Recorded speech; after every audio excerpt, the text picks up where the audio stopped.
ଥରକର କଥା। ଗୋଟିଏ ଜଙ୍ଗଲରେ ଗୋଟିଏ ଚଢ଼େଇ ଥିଲା। ସେ ଚଢ଼େଇଟି ବହୁତ ଚିନ୍ତିତ ଥିଲା, କାରଣ ବର୍ଷା ଋତୁ ଆରମ୍ଭ ହେବାକୁ ଯାଉଥିଲା। ସେଥିପାଇଁ ସେ ତାକୁ ତା ପିଲାମାନଙ୍କ ପାଇଁ ଗଛରେ ବସା ବନେଇବାର ଥିଲା, ଯାହା ପାଇଁ କି ସେ ଗୋଟିଏ ଭଲ ଗଛକୁ ଖୋଜୁଥିଲା।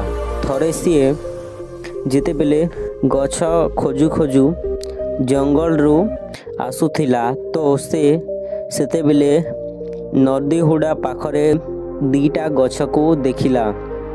ସେ ଚଢ଼େଇଟି ପ୍ରଥମ ଗଛ ପାଖକୁ ଯାଇ କହିଲା ଯେ, ଗଛ ଭାଇ, ବର୍ଷା ଋତୁ ଆରମ୍ଭ ହେବାକୁ ଯାଉଛି, ତ କ'ଣ ମୁଁ ତମ ଡାଳରେ ମୋ ପିଲାମାନଙ୍କ ପାଇଁ ଗୋଟିଏ ବସା ବନେଇ ପାରିବି?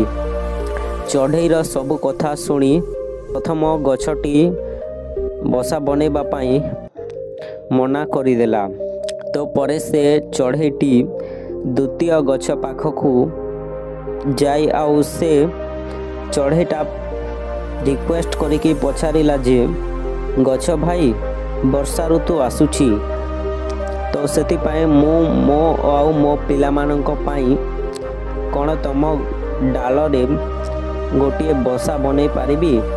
ଆଉ ସେ ଦ୍ୱିତୀୟ ଗଛଟି ହଁ କହିଦେଲା। ଆଉ ତାପରେ ସେ ଚଢ଼େଇଟି ସେ ଦ୍ୱିତୀୟ ଗଛ ଡାଳରେ ଆନନ୍ଦରେ ନିଜ ବସା ବନେଇ ରହିବାକୁ ଲାଗିଲା।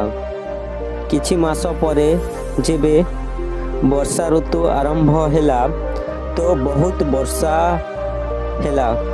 ଆଉ ବର୍ଷା ପାଣିରେ ସେ ପ୍ରଥମ ଗଛଟା ନଦୀ ପାଣିରେ ବୋହିବାକୁ ଲାଗିଲା।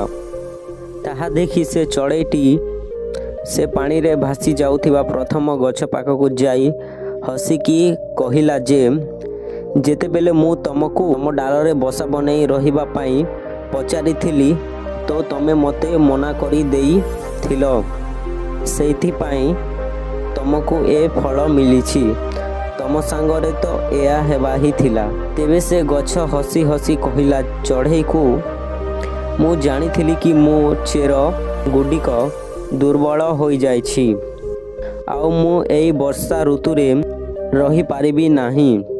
ସେଥିପାଇଁ ମୁଁ ତମର ଆଉ ତମ ପିଲାମାନଙ୍କର ଜୀବନକୁ ସଙ୍କଟରେ ପକାଇବା ପାଇଁ ଚାହୁଁନଥିଲି। ଆଉ ତମେ ବାରମ୍ବାର କହିବା ଦ୍ୱାରା ବି ମୁଁ ତୁମକୁ ମନା କରିଦେଲି।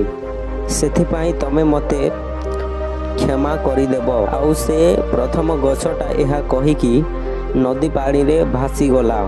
ସାଙ୍ଗମାନେ, ଆମକୁ ଏହି କାହାଣୀରୁ ଏହା ଶିଖିବାକୁ ମିଳେ ଯେ, କିଏ ମନା କରିଦେଲେ ତାହାକୁ ସ୍ୱାର୍ଥୀ ଭାବିବା କଥା ନୁହେଁ, କାହିଁକି ନା ତା ମନା କରିବା ପଛରେ ଆମର ଭଲ ହିଁ ଥାଏ। ଯେମିତିକି ଆମ ମା ବାପା ଆମକୁ ବହୁତ ଜାଗାକୁ ଯିବା ପାଇଁ ମନା କରିଥାନ୍ତି, କିନ୍ତୁ ସବୁ ପରେ ବି ସେ ଆମ ଭଲ ହିଁ ଚାହାନ୍ତି। କିଏ କି ପରିସ୍ଥିତିରେ ଅଛି ତାହା ନ ଜାଣି ଆମେ ତାକୁ ବାହାରୁ ହିଁ ଦେଖିକି ଖରାପ ମାନି ନେଉଥାଉ। ଆଉ କଥାରେ ଅଛି ଯେ, ଡୋଣ୍ଟ ଜଜ୍ ଏ ବୁକ୍ ବାଇ ହିଜ୍ କଭର। ଗୋଟିଏ ବହି କଭରକୁ ବାହାରୁ ଦେଖି ସେ ବହିକୁ ଜଜ୍ କରିବା କଥା ନୁହଁ, ଯେ ପର୍ଯ୍ୟନ୍ତ କି ତମେ ସେ ବହିକୁ ଖୋଲିକି ପଢ଼ି ନାହଁ। ସେହିପରି ଗୋଟିଏ ମଣିଷକୁ ମଧ୍ୟ ତାକୁ ବାହାରୁ ଦେଖି ଖରାପ ଭାବିବା କଥା ନୁହଁ, କାରଣ ତମକୁ କ'ଣ ଜଣା ଯେ ତାହା ଜୀବନରେ କ'ଣ ଚାଲୁଛି, ସେ କିଭଳି ପରିସ୍ଥିତିରେ ଅଛି। ତ ଜୀବନରେ ଏମିତି ବହୁତ ଭୁଲ ବୁଝାମଣା ହୁଏ। ସେଥିପାଇଁ ଆମେ ଆମ ନିଜର ସମ୍ପର୍କକୁ ଭାଙ୍ଗି ଦେଉ।